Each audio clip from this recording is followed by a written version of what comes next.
தமிழ் தேனி.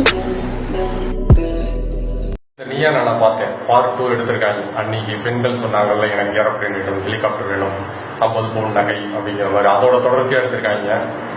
எதிர்த்தரப்புல பேசின பசங்க எல்லாம் வச்சு செஞ்சுட்டாங்க.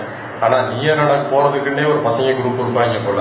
வரிசையா ஆளை போட்டு தேடி கண்டுபிடிப்பாங்க. அதெல்லாம் பேச மாட்டான், வா வா இவங்கெல்லாம் கூப்பிட்டு வச்சு கலாய்ப்போம் அப்படின்னு கிளம்புவாங்க போல. மீன் போட்டவங்கலாம் வச்சு செஞ்சிருக்காங்க. ஏன்பா தம்பி பொண்ணுங்களை திட்டி கமெண்ட் போடுறீங்க? எனக்கு அதெல்லாம் பிடிக்கல. ஆமா சரி, விஷயத்துக்கு வருவோம். என்னன்னா என்ன கேட்கறாங்க, நீங்க காலமா நீங்க வரதட்சணை வாங்கினப்பெல்லாம் உங்களுக்கு கோவம் வரல, நாங்க கேட்டா கோவம் வருதா அப்படிங்கிறாங்க. இதுல ஒரு காமெடி என்னன்னா, நாங்க பண்ணா அது திருட்டு, நீங்க போலீஸ்ல கம்ப்ளைண்ட் கொடுக்கலாம், தம்பி வரதட்சணை கேட்கறாங்க, வரதட்சணை குடும்பங்க அப்படின்ட்டு நீங்களே எடுத்து கொடுத்தீங்கன்னா அது இல்லீகல் கிடையாது. நீங்க எவன்ட்டி போய் கம்ப்ளைண்ட் பண்ண முடியாது. ஒரு பையன் உங்ககிட்ட ஒரு 50 பவுன் எதிர்பார்க்கறாங்க, நீங்களா கேட்டு ஒரு 70 பவுனா வாங்கிக்கிறீங்கன்னு வச்சுக்கோங்க, அது இல்லீகல் கிடையாது. எவனுக்கு கம்ப்ளைண்ட்டும் பண்ண முடியாது. ஒண்ணு. இன்னொன்னு, உங்க பேக்கெட்ல இருந்து நாங்க திருடுனா அது திருட்டு, நீங்களே எடுத்து கொடுத்தீங்க அப்படின்னா அது பேர் தானம். யோசிச்சு பாருங்க, நீ கார்பரேட் ஸ்ட்ரக்சர் அதுதான் மாறி இருக்கு. இப்ப எவனும் திருடுறதுலாம் கிடையாது, நீங்களே விருப்பப்பட்டு கொடுக்குற மாதிரி ஒரு நிலைமையை கொண்டு வந்துக்கிறாங்க. ஒண்ணு. இன்னொன்னு என்ன அப்படின்னா, இது ஒரு மோசமான ஒரு போக்கு கொண்டு போயிடும்.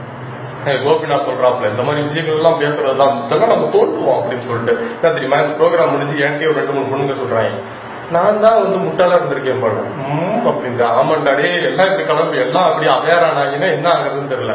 இன்னொரு குரூப் என்ன கிளம்பிருக்காங்க, நானா லவ் மேரேஜே பண்ண மாட்டேன்பா, பண்ணா அப்புறம் எங்க அப்பா சேர்த்து வச்சிருக்க சொத்துல எவனுக்கோ போயிடும், அதனால நான் வீட்டுல பாக்குற பேர் தான் கல்யாணம் பண்ணிக்குவேன், இது பண்ணிக்குவேன்.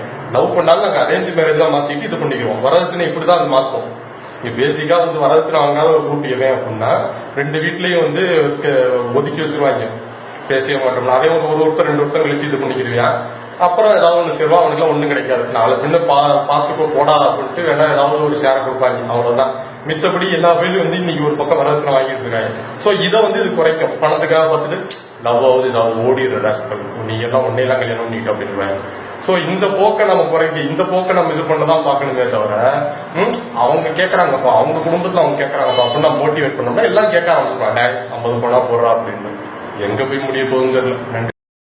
இந்த வீடியோ உங்களுக்கு பிடிச்சிருந்தா லைக் பண்ணுங்கள், மறக்காமல் சப்ஸ்கிரைப் பட்டனை அழுத்துங்க.